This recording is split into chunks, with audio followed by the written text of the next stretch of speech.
요한복음 3장에서는 우리가 니고데모라는 사람을 본 적이 있습니다. 니고데모는 모든 것을 가진 사람이었어요. 그는 유대인 중에 유대인이었고 바리새인이었고 율법을 가르치는 선생이었습니다. 지위도 매우 높았기 때문에 매우 고위직에 있었고, 그리고 명예도 가졌고 부족한 것이 하나도 없는 사람이었습니다. 그런데 부족한 것이 하나도 없었는데 그 영혼의 갈증을 느꼈어요. 무언가 자기는 그 예수님이 전하는 모습을 볼 때에 그 선생님과는 비교할 수 없는 격차를 느끼게 되었다는 것이죠. 그래서 그는 그 영혼에 알 수 없는 갈증을 느끼고 아무도 모르게 밤에 이 예수님을 찾아왔습니다.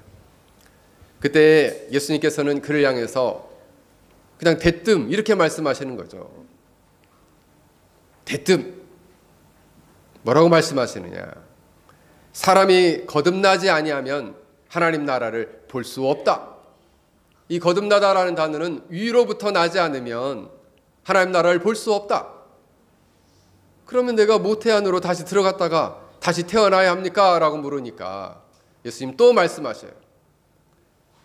사람이 물과 성령으로 거듭나지 않으면 하나님 나라에 들어갈 수 없다.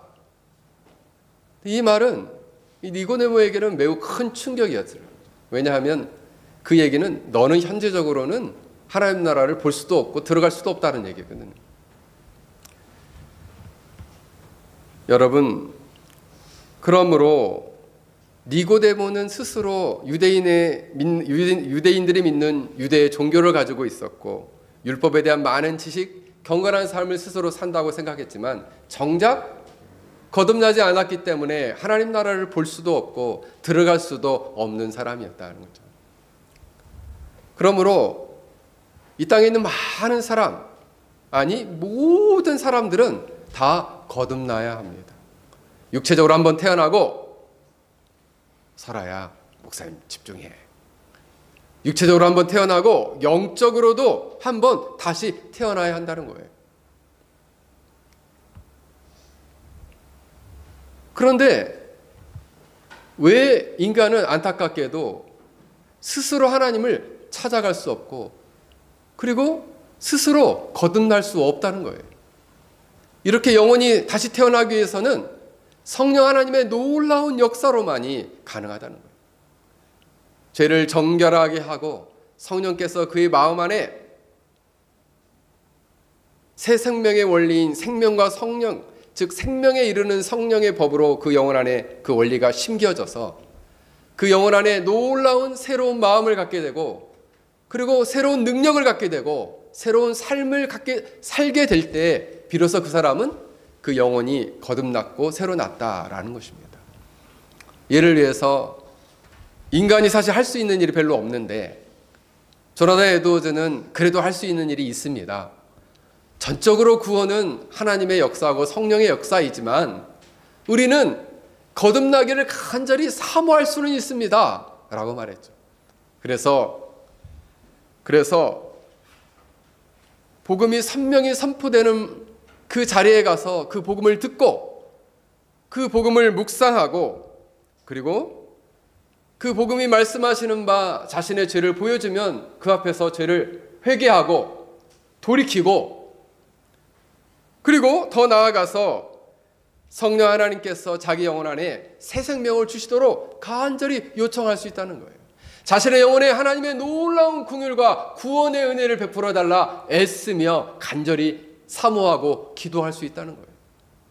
이를 위해서 예배에 적극적으로 나오고 열심히 기도하는 자리에 가서 자신의 구원을 위해 기도할 수 있다는 거예요.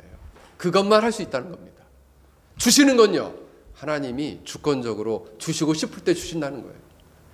구원받고 싶다고 다 구원을 주시는 게 아니에요.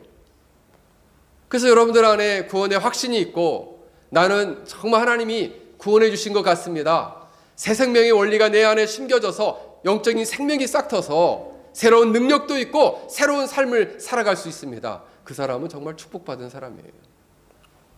그런데 이 니고데모와는 전혀 다른 아무것도 없는 여인, 아무것도 가지지 못한 한 여인이 오늘 본문에 나옵니다. 그 여인은 이름도 없어요. 그냥 수가성에, 사마리아 땅에 있는 수가성의 한 여인이었습니다. 일명 사마리아 여인이죠. 이 여인은 아무것도 없었어요. 아무것도 없었어요.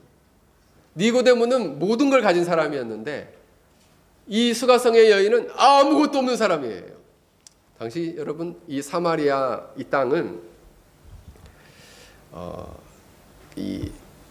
특히 이 사마리아에 있어서 이 수가성은 중심부에 있었습니다. 그래서 그리심산 바로 밑에 위치하고 있는 곳이었는데, 당시 이 이스라엘 백성들, 유다 백성들은 이 사마리아 사람들을 엄청 무시하고 멸시했습니다.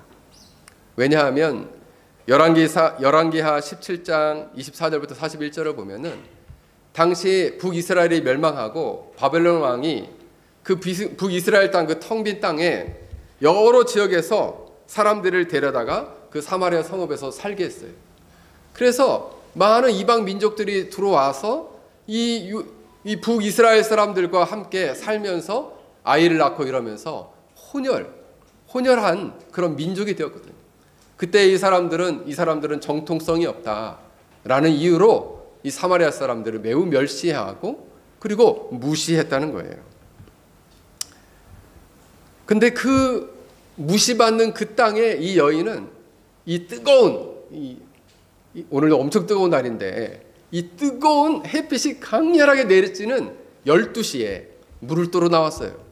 보통은 시원한 때, 그죠? 이 페낭에도 보통 운동할 때 아침이나 저녁 시원할 때 운동을 하는데 보통 시원할 때 물을 뜨러 오는데 햇빛이 따가울 때 물을 뜨러 온 거예요. 그 이유는 뭘까요? 사람들의 시선이 부담스럽고 사람들을 만나고 싶지 않아가지고 그 시간에 찾아왔다는 것입니다. 그리고 우물가에 와서 혼자 물을 기르려고 했습니다. 그런데 마침 앞에 보니까 너무나 낯선 유대의 한 남자가 그 앞에 와서 앉아 있는 거예요. 우물가에 와서. 그리고 보니까 옷이 그냥 좀 이렇게 초라한데 먼지가 수북히 쌓여 있는 그러한 모습으로 그분이 앉아 있는 거죠. 그리고 대뜸 이 여인을 향해서 물 좀 다오, 나에게 물을 좀 다오 라고 말하는 거예요. 이 여인은 깜짝 놀랐습니다.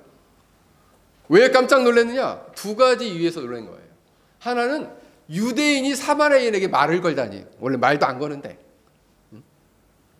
유대인이 사마리아인에게 말을 걸어서 깜짝 놀랐고, 당신은 여기 이제 어제도 식당에 가니까 머리를 눈만 내려오신 분 계세요. 온 몸을 새까만 옷을 입고, 그런 분이 계신데 종교적인 이유로 당시에도 나이가 많은 남자가 젊은 여자에게 이렇게 말을 거는 것 자체가 금기시되는 일이에요. 함부로 이렇게 말을 걸 수 없는 거예요.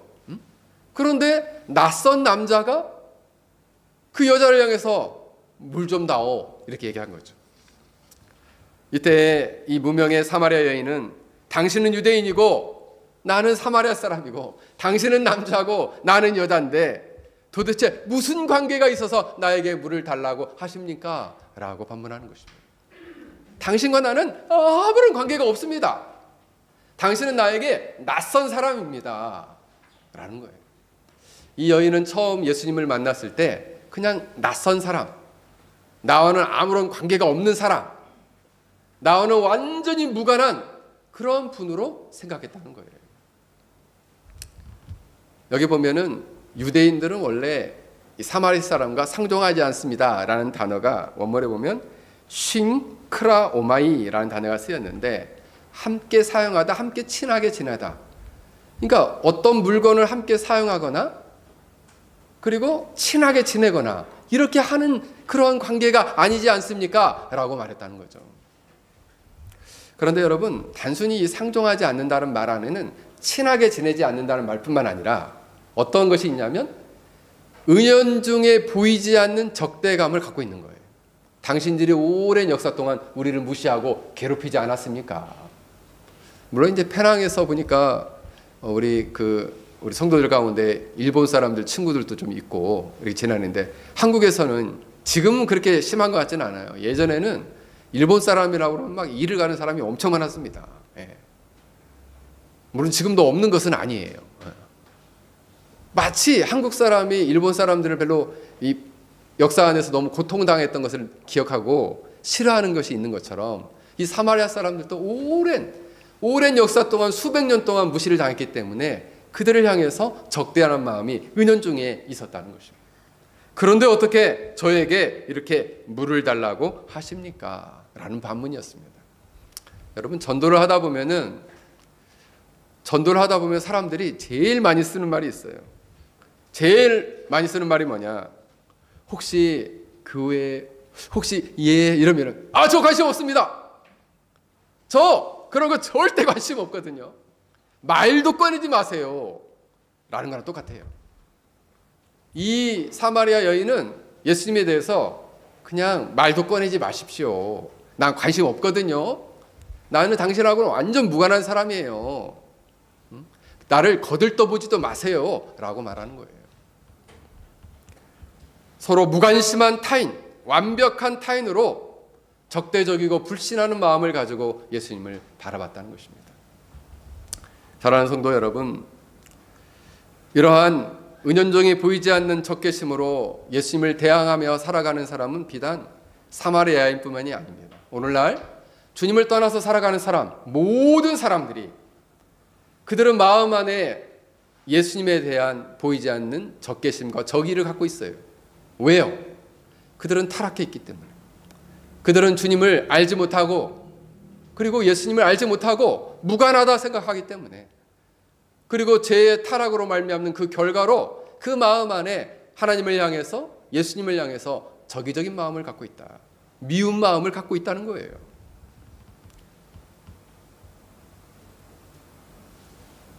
오늘날에 이런 사람들이 바로 예수님이 필요한 사람입니다. 어떤 사람이 예수님이 필요하냐? 이렇게 예수님과 무관하게 살아가는 사람, 이런 사람들이 예수님이 필요하다는 거예요. 내년에 이제 올해 교회 예배당을 옮기고 나서는 내년에는 1년에 한 번 정도 우리 주위에 정말 이렇게 예수님과 무관하게 살아가는 사람, 예수님은 나 관심 없어요 하는 사람들을 우리가 한 1년 정도 마음에 품고 기도하다가 추수감사절 때쯤에 그들을 초대해서 그들에게 복음을 전하는 그런 사역을 내년부터는 해야겠다, 이런 마음이 듭니다. 그래서 오늘날에도 주위에 이런 사람들이 있을 거예요. 그럼 여러분들 마음에 잘 품고 계십시오. 그리고 내년에 기회가 지어지게 될 때 그 사람을 놓고 기도하다가 주께로 인도할 수 있기를 주 이름으로 간절히 축원합니다. 두 번째로 보면 이 여인이 이 예수님을 또 인식하고 생각하는 단계는 어떤 단계일까요? 물을 달라라고 했을 때 예수님이 당신은 우리와 상종하지 않는 사람입니다 라고 말하자 예수님이 이렇게 말씀하십니다. 내가 만일 하나님의 선물과 또 내게 물을 달라고 하는 이가 누구인지 알았더라면 도리어 내가 그에게 구하였을 것이요 그가 내게 생수를 주었을 것이다.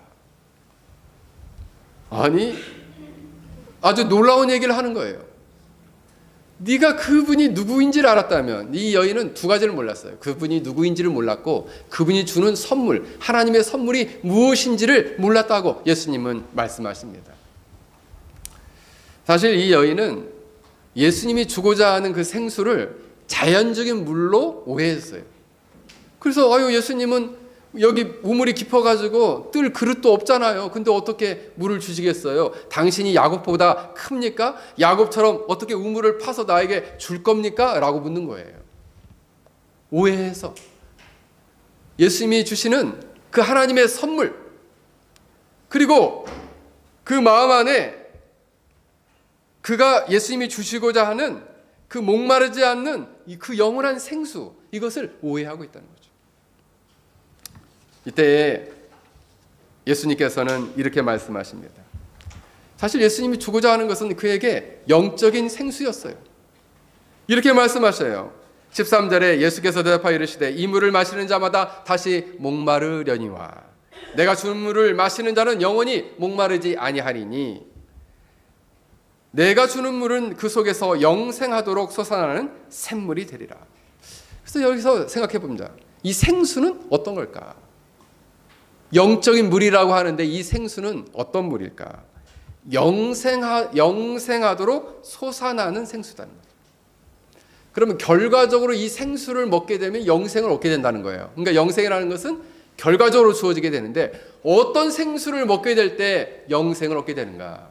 그래서 학자들이 이 문제를 가지고 이제 주석을 했는데 가장 정확한 주석은 바로 영생하도록 솟아나는 이 생수는 바로 성령을 가리킨다라는 것이 주된 의견입니다. 예수님만이 하나님의 선물인 성령을 너에게 주심으로 너희 안에 영생하도록 솟아나는 샘물을 갖게 하소서. 그 생수의 강이 내 배에서 넘치는 것처럼 영원한 생명을 가져다 주게 될 것이다 라는 거예요. 이때에 이 여인은 그냥 자연의 물을 또 생각합니다. 어떻게 생각하냐? 내가 늘 이렇게 물을 떠오기 귀찮으니까 이렇게 얘기를 해요. 15절에 여자가 이르되 주여 그런 물을 내게 주사 목마르지도 않고 또 물을 길러오지도 않게 하옵소서. 뭡니까? 자연적인 물, 목마르지 않는 물, 그런 물이 있으면 내가한테 주십시오. 그러면 내가 목마르지 않으면 물도로 매일 안 와도 되지 않습니까? 내가 이렇게 정오에 뜨거운 날 사람들 눈 피해가지고 물 길러 오르는 거 너무 귀찮거든요. 한 번 마시면 영원히 목마르지 않는 물이 있다면 그 물 좀 내게 주십시오. 자연적인 물로 또 생각했어요. 그런데 이 여인 안에서는 생각이 조금 변화가 있었습니다. 아, 이분은 그냥 낯선 분, 나와는 아주 무관한 분이 아니라, 나와는 완전히 무관한 분이 아니라, 나에게 하나님의 선물, 뭔가 목마르지 않는, 영원히 목마르지 않는 어떤 물을, 생수를 줄 수 있는 어떤 분이구나 라는 생각까지 조금 진전이 된 거예요. 좀 인식이, 예수님에 대한 생각이 조금씩 지금 변하고 있어요. 저도 사실 그 사람들을 볼 때 제가 좀 이렇게 무섭게 생각하는 사람들이 있습니다. 근데 우리 교회는 그런 사람이 없어요. 제가 이렇게 무섭게 생각하는 사람이 없는데, 제가 가끔씩 하다가 제가 좀 무서워하는 사람들이 있어요. 그 생김새가 좀 무서운 사람 있잖아요. 좀 예를 들면은 눈이 이렇게 좀 많이 올라가가지고 좀 이렇게 가만히 있는데 째려보는 듯한 인상, 좀 무서운 인상들이 있거든요. 좀 제가 무서워하는 사람들이 있습니다. 그런데 의외로 또 그런 사람을 만나서 얘기해보면 엄청 착해요. 외모와는 정반대적인 성격을 가진 사람들이 있다는 거예요. 그죠? 그래서 사람들이 어떤 사람이 좀 말도 거칠게 하고 인상도 무섭게 생겼으니까 동네 사람들이 살살 피했습니다. 그런데 어느 날 아이들한테도 저 사람 좀 위험한 사람이니까 가까이 가지 말라라 이렇게 얘기를 했는데, 오늘 어떤 아이가 막 뛰어가다가 길에서 넘어져서 피가 칠칠 흐르는데 그 무섭게 생긴 아저씨가 와가지고 상처를 좀 싸매주고 얼른 병원으로 데려가줬다 이거죠. 그때 사람들의 생각이 바뀌는 거죠. 저 사람 엄청 무서운 사람인 줄 알았더니 사람이 참 좋은 사람이었네. 매우 친절한 사람이었네. 얼굴은 무섭지만 마음이 따뜻한 사람이었네. 이렇게 알게 되죠. 마찬가지로 오늘 본문에 나오는 이 여인도 예수님을 매우 낯선 사람, 낯선 유대인 남자로 생각을 했는데 조금씩 하나님의 선물, 영원히 목마르지 않는 생수를 줄 수 있는 어떤 분으로 조금씩 그의 생각이 변화되었다는 것입니다. 그리고 좋은 마음을 가지려고 하는데 갑자기 예수님이 이럽니다. 뭐라고 말씀하시느냐? 가서 내 남편을 불러와라. 가서 내 남편을 이곳으로 데려와라. 이렇게 말씀하시는 거예요. 이거 진짜 정말 완전 프라이버시 침해거든요. 이 여인이 가장 싫어하는, 가장 부끄럽게 생각하는 그 부분을 확 찌르고 들어오는 거예요. 네 남편 데려와라. 이곳으로 데려와라. 여러분, 영원히 목마르지 않는 생수, 그 생수를 먹고 영원한 영생에 이르기 위해서 반드시 거쳐가야 하는 단계가 있는데, 그것은 바로 뭐냐? 내 남편을 데리고 오라 해요. 너의 죄를 봐라. 너가 어떤 죄 가운데 있는지 너의 죄를 봐라는 거예요. 그녀가 영생을 얻기 위해서는 자신의 죄, 자신이 죄인이라는 사실을 인정해야 했습니다. 죄를 직면하고 죄인임을 인정하지 않는 사람은 하나님의 은혜에 참여할 수 없다는 거예요. 사실 예수님은 사전 정보로 그 여인에 대해서 다 파악을 해가지고 정보를 가지고 말씀하신 게 아닙니다. 탁월한 신적인 능력으로 영적으로 그의 삶을 꿰뚫어 보신 거예요. 왜냐하면 그분은 야곱보다 더 크신 분이기 때문에 그렇습니다. 물론 저도 그런 능력이 있는 것은 아닌데 군대에 있을 때 제 고참이 있었거든요. 제주도에서. 그분은 병장이고 저 그때 일병이었는데 그 병장은 저를 보면은 무섭다는 거예요. 그래서 내가 뭐가 무섭냐. 병장이고 나는 일병인데 뭐가 무섭냐. 무섭냐고 내가 물어봤어요. 그랬더니 너는 왠지 나를 꿰뚫어 보는 것 같아서 무섭다. 내가 선지자도 아닌데. 그렇게 저한테 얘기했던 기억이 납니다. 그런데 오늘 예수님은 진짜 꿰뚫어 보시는 거예요. 꿰뚫어 보고 이때 여인이 저에게는 남편이 없습니다. 그래, 내가 남편이 없다는 말도 옳다. 너에겐 남편이 5이 있었고 지금도 함께 사는 남자는 내 남편도 아니다. 내 말이 참되다. 예수님은 그가 성적으로 얼마나 문란한 삶을 살고 있는지를 꿰뚫어 보시고 그 죄를 지적하셨다는 거예요. 여러분, 당시 결혼 제도는 지금과 똑같이 일부 일처제예요. 일부 일처제. 그리고 이제 간혹 이혼하는 사람도 있었지만은 대부분 남편이 사망하거나 또 그냥 남편이 자기를 버리거나 아니면 자기가 임신하지 못해가지고 버림을 당했을 때 그때에 재혼하는 경우가 있었어요. 근데 이처럼 남편이 5명이나 있고 또 지금 같이 사는 남편은 또 다른 남편이고 이러한 경우는 없었다는 거예요. 그래서 사마리아 그 동네 안에서도 수가성 안에서도 사람들과 얼굴을 맞대고 이야기할 수 없는 정도로 사람들에게 아무것도 없어요. 명예도 없고 존중받을 만한 그 어떤 조건도 없는 상태의 삶을 이 여인이 살고 있었다는 것입니다. 지금 살고 있는 사람도 남편이 아니다라는 말은 결혼이 아닌 불법적인 동거였다는 거죠. 그래서 당시 사람들도 이 여인을 만나게 되면 살살 피하거나 말도 섞지 않거나 또 과격한 사람은 그 사람을 향해서 침을 뱉었을지 몰라요. 왜? 너는 너무나 도덕적으로 타락한 여인이다. 너는 너무나 성적으로 문란한 여인이다. 라고 그를 무시하고 멸시했던, 그 멸시를 받았던 여인이었다는 거죠. 이렇게 자기의 숨기고 싶었던 자신의 이 비밀을 까발리자 이 여인이 고백을 합니다. 이렇게 고백을 해요. 19절에 여자가 이르되 깜짝 놀라면서 주여 내가 보니 선지자이로소이다. 당신은 선지자입니다. 깜짝 놀란 거죠. 왜? 자기를 꿰뚫어 보니까. 자신의 죄인됨과 비밀을 꿰뚫어 보시는 초자연적인 은사를 가지신 분, 이분은 바로 선지자시구나. 당신은 주님이십니다. 라고 고백을 했다는 거예요. 그런데 여러분, 여기까지 도달했다고 해서 구원에 이를 수 있는 게 아니에요. 예수님은 선지자다. 이 정도 알아가지고는 구원에 이르지 못해요. 오늘날에도 예수님을 4대 성인 정도로 아는 사람들은 많아요. 그리고 훌륭한 분이다. 영적으로 아주 훌륭한 선생님이다. 비범한 선지자고 그리고 예언자다라고 사람들이 따르고 추앙할 수 있습니다. 그러나 그것만으로는 그 사람이 구원을 얻을 수 없다는 거예요. 그것만으로는 영생이 솟아나도록 하는 목마르지 않는 생수를 받을 수 없다는 거예요. 그런데 점차 이 여인은 그의 생각이 점점 깨어나고 있습니다. 예수님이 누구인지를 점차 알아가고 있어요. 처음에는 낯선 사람, 두 번째는 무언가 선물, 하나님의 선물과 영생하도록 솟아나는 그 생수를 줄 수 있는 분, 이제는 선지자로 생각이 바뀌었습니다. 그런데 시간이 흐른 다음에 이 여인이 갑자기 이렇게 얘기합니다. 선생님, 제가 보니까 선생님은 선지자인 것 같은데, 갑자기 자기 마음 안에 이 신학적으로 늘 신앙적으로 혼란했던 그런 내용을 갖다가 예수님께 물어보기 시작했어요. 우리 조상들은 이 산 그리심산에서 예배를 드렸는데 유대인들 당신들 말로는 이 예배는 저 예루살렘에 와서 예배를 드려야 된다는데 어떤 게 옳은 겁니까? 라고 묻는 것이죠.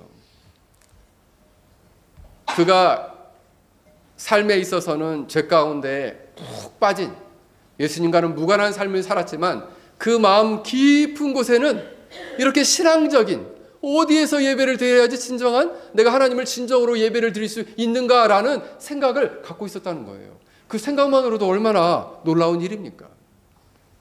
그때 예수님이 말씀하십니다.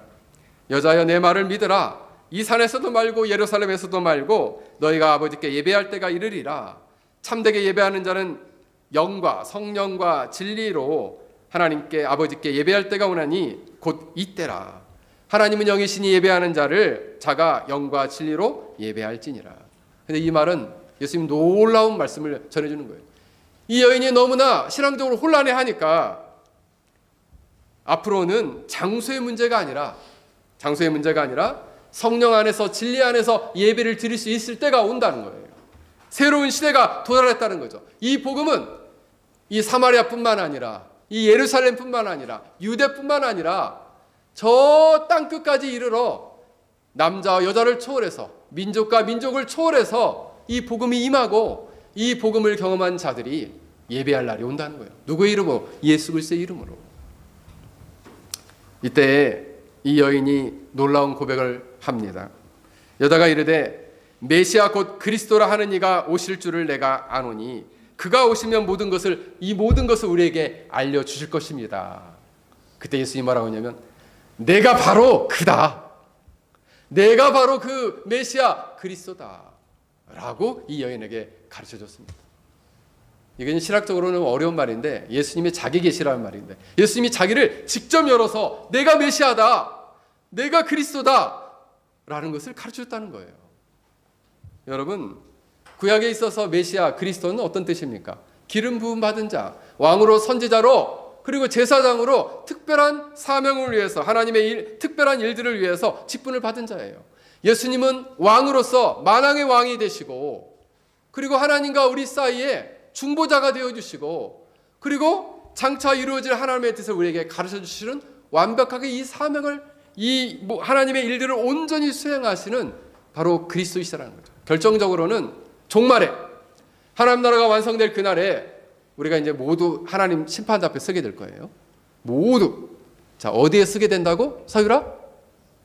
하나님이 어디에 쓴다고?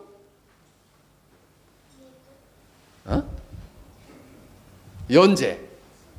심판대 앞에 쓴다. 모든 사람이 악인이나 선인이나 믿는 자나 믿지 않는 자나 모두 심판대 앞에 쓸 거예요. 그때 마지막 세상 끝날에 그땐 죽은 사람도 그 영혼이 육체와 결합해서 심판대 앞에 서게 되는 거예요. 그때 이 사람은 영원한 심판에 처할지 이 사람은 영혼의 구원에 처할지를 종말의 마지막 구원자로서 마지막 심판자로서 하시는 분이란 말이 메시아 그리스도란 말이에요. 즉 저 세상 끝날에 저 세상 종말에 나를 구원해 주실 분이란 말입니까? 예, 그렇습니다. 그래서 예를 들면은 예서 너는 구원을 받았다 이렇게 얘기를 해주실 분이라는 거예요. 누가? 예수님이. 예수님. 그게 얼마나 감사하신 분이에요. 그럼 예수님이 정말 살아계신 하나님의 아들이시고 구원주이십니까? 그렇습니다. 그래서 베드로가 마태복음 16장 16절에 이렇게 고백하죠.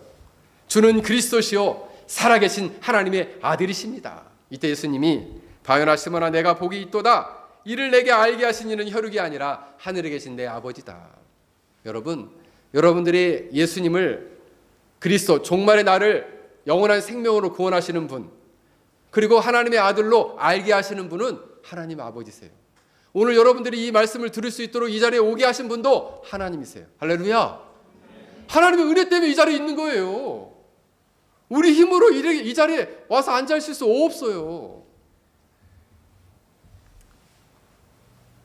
이 사마리아 여인은 예수님이 메시아, 구원주, 하나님의 아들 그리스도로 깨닫고 믿는 순간에 이 여인 안에는 영생하도록 솟아나는 생수인 성령님이 임하게 됩니다. 그리고 그 영혼 안에 생명이 싹 터요. 생명에 이르는 성령의 보혈에 의해서 그가 다스려지자 그가 새로운 능력을 갖게 됩니다. 새로운 삶을 살게 돼요. 그 즉시 그가 어떻게 됩니까? 물동이를 내려놓습니다. 물동이를 내려놓고 그 부끄러워서 얼굴도 보지 않고, 그리고 얘기도 하기 싫어하는 동네 사람들을 찾아가요. 그리고 그 동네 사람들을 향해서 크게 외칩니다. 뭐라고 외치느냐? 내가 행한 모든 일을 내게 말한 사람을 와서 봐라. 이는 그리스도가 아니냐? 바로 제가 살았던 것을 다 아시는 분이 있더라고요. 그분은 선지자도 아니고 바로 그리스도랍니다. 그리스도라는 것을 가서 말하기 시작했어요. 완전히 새로운 삶이죠. 담대히 부끄러워하지 아니하고 담대히 나아가서 그들에게 복음을 전했다는 것입니다. 근데 여러분, 저도 한번 찾아봤어요. 아니, 예수님은 왜 굳이 사마리아를 가셨을까?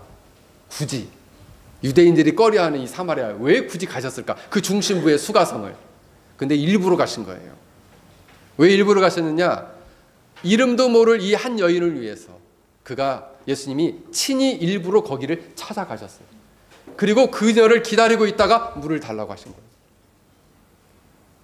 니고데모는 자기가 밤에 찾아왔죠. 그렇게 찾아오는 사람이 있는가 하면 예수님이 직접 찾아가 주시는 사람이 있어요. 왜? 스스로 못 오니까. 그래서 여러분, 우리 주위에 있는 사람들을 그냥 이 교회에 스스로 찾아오는 니고데모처럼 찾아오는 사람이 있으면 할렐루야죠. 할렐루야. 그 이제 호박이 넝쿨째 굴러온 거죠. 예. 그런데 못 찾아오는 사람은요, 우리가 찾아가야죠. 그리고 그 사람들에게 내 인생을 다 아시는 분이 계십니다. 나의 상처, 나의 죄된 인생을 긍휼히 여기고 구원해 주시는 분이 계십니다. 그분은 바로 그리스도, 살아계신 하나님의 아들, 바로 예수님이십니다. 라고 전해야 된다는 거예요.